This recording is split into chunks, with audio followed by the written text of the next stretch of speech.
আসসালামু আলাইকুম। আমার প্রিয় ভাইয়েরা কেমন আছেন? আশা করি সকলে ভালো আছেন এবং সুস্থ আছেন। দেশ ও প্রবাস থেকে যারা আমার এই ভিডিওটি দেখতেছেন অবশ্যই আমার চ্যানেলটি সাবস্ক্রাইব করে দিবেন। প্রিয় ভাইয়েরা, আজকে একটি অতি মূল্যবান এবং গুরুত্বপূর্ণ একটি বিষয় আলোচনা করব, যেটা আসলে এখন পর্যন্ত আমরা কেউ এই বিষয়টা জানিও না এবং আমার কাছে পাওয়া এই ঘটনাটা এই প্রথম।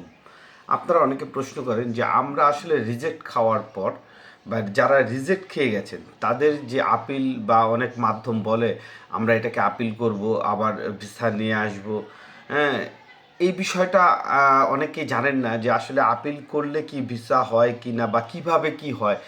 এই পুরো বিষয়টা এখন পর্যন্ত আমি একজন মাত্র ব্যক্তি পেয়েছি যে এই আপিল করেছে এবং তার কিভাবে সে কি করছে সেই জিনিসটা আমি আপনাদেরকে জানিয়ে দিচ্ছি এবং এই জিনিসটাই আমি আপনাদেরকে জানানোর জন্য আজকের এই ভিডিওটি করা। প্রিয় ভাইয়েরা, আপনারা সাম্প্রতিককালে প্রচুর পরিমাণে অরিজিনাল নোলাস্তা কিন্তু রিজেক্ট হচ্ছে এবং এর মধ্যে অনেক মালিক আছে যারা বা মাধ্যম আছে যারা কিন্তু আপিল করার জন্য প্রস্তুতি নিয়ে রেখেছে যে তারা আপিল করবে, কারণ তার কাগজটি কী কারণে বাদ দিয়েছে, যেহেতু বিএফএস গ্লোবাল থেকে রিজেক্ট পেপার নিয়ে এসেছে অথবা সুই অফিস থেকে তাদেরকে রিজেকশন করে দিয়েছে বা রিজেক্ট করে দিয়েছে এবং এটার বিপরীতে তারা কিন্তু অনেকে আপিলও করতেছে। এবং এই ঘটনার একটি ঘটনা আমি আপনাদেরকে এখন উল্লেখ করব, সেটা আপনারা মনোযোগ দিয়ে শুনেন। আমাদের এক ভাই, আমার পরিচিত না ঠিক, কিন্তু ওনার সাথে আমার গত 2 দিন আগেও কথা হয়েছে। কীভাবে করেছে সেই জিনিসটাই আপনাদের বলছি।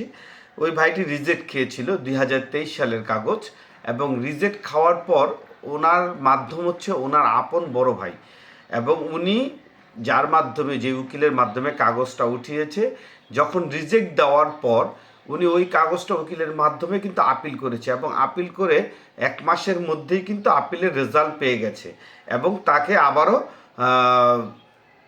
কাগজটির বৈধতা দেওয়া হয়েছে। পরবর্তীতে বিএফএস গ্লোবাল থেকে তাকে ফোন করা হয়েছে যে উনি যাতে ওনার পাসপোর্টটা এবং আপিলের যে কাগজ, রায়ের যে কাগজ, ওই আপিলের কাগজ এটা নিয়ে সরাসরি অ্যাম্বাসিতে যোগাযোগ করার জন্য, অ্যাম্বাসিতে একটি নির্দিষ্ট টাইম দিয়ে দিয়েছে, ওই সময়টা তাকে যাওয়ার জন্য বলা হয়েছে এবং ওই ভাইটি কিন্তু অ্যাম্বাসিতে গিয়েছে এবং অ্যাম্বাসিতে গিয়ে ওনার পাসপোর্ট এবং ওই কাগজ কিন্তু জমা দিয়েছে। এখন বিষয়টা হচ্ছে, ওই ভাইটির প্রশ্ন ছিল আমাকে তো কোনো রিসিপ্ট দেয়নি, তাহলে আমি পাসপোর্টটা কিভাবে কালেকশন করব।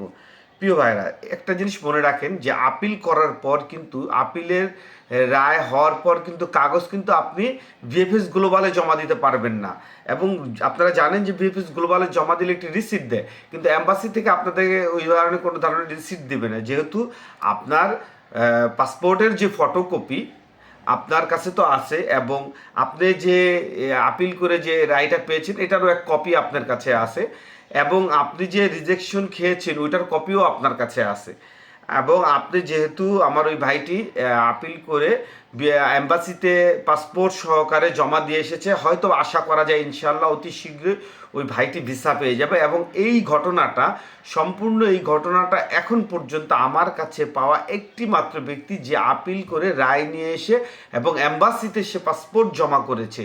যাই হোক, আপনাদের এই বিষয়টা বললাম, এর কারণ হচ্ছে আপনারা অনেকে জানেন যে অনেকে আপিল করতে চাচ্ছেন এবং অনেকে বলেন যে আপিল আসলে করলে লাভ হয় না। আমিও বলি এই কথাটা, কারণ এই ঘটনাগুলো, এই কেসগুলো রেয়ার, হাজারে বা শয়ে, শয়ে বললে ভুল হবে, হাজারে 1টা 2টা 3টা 5টা এরকম হয়তো বা হতে পারে। এর কারণ হচ্ছে আপিল করলে যে 60 দিন সময় দেয়, এর কারণ হচ্ছে আপনি একটি যখন আপিল করবেন এর মীমাংসা ইতালি থেকে আপনার 30 দিন বা 25 দিন, 20 দিন, 1 মাস বা 1.5 মাসের মধ্যে আপনার এই ঝামেলাটা শেষ হয়ে যাবে এবং আপিলের যে রায়, রায় নেগেটিভ অথবা পজিটিভ যেটাই আসুক না কেন, সেটা কিন্তু আপনাদেরকে ওই 1 থেকে 1.5 মাসের মধ্যে আপনি পেয়ে যাবেন এবং যদি আপনি রায় পেয়ে যান তবে অবশ্যই আপনার পাসপোর্টটি বাংলাদেশ অবস্থিত ইটালিয়ান অ্যাম্বাসিতে আপনি এই পাসপোর্টটি জমা দিতে পারবেন। যাই হোক, এবং এই ভাইটি যদি ভিসা পায় আমি আপনাদেরকে পরবর্তীতে এই বিষয়টা জানিয়ে দেবো, যেহেতু আমি এখনও পর্যন্ত উনি ভিসা, ওনাকে মেসেজ বা কোনো ধরনের কল দেওয়া হয়নি সেহেতু উনি পাওয়ার পর আবার ওনার সাথে কথা হবে। যাই হোক, সেই পর্যন্ত আপনারা ভালো থাকবেন, সুস্থ থাকবেন। আরও কোনো গুরুত্বপূর্ণ নিউজ আসলে আমি আপনাদেরকে দেওয়ার চেষ্টা করব, এবং আপনাদের সকলকে শুভকামনা। ইনশাল্লাহ আগামীকালকে থেকে আবারও ভালো ধরনের রিজেকশন এবং বলতে পারেন যে ভিসা দুইটাই দিবে।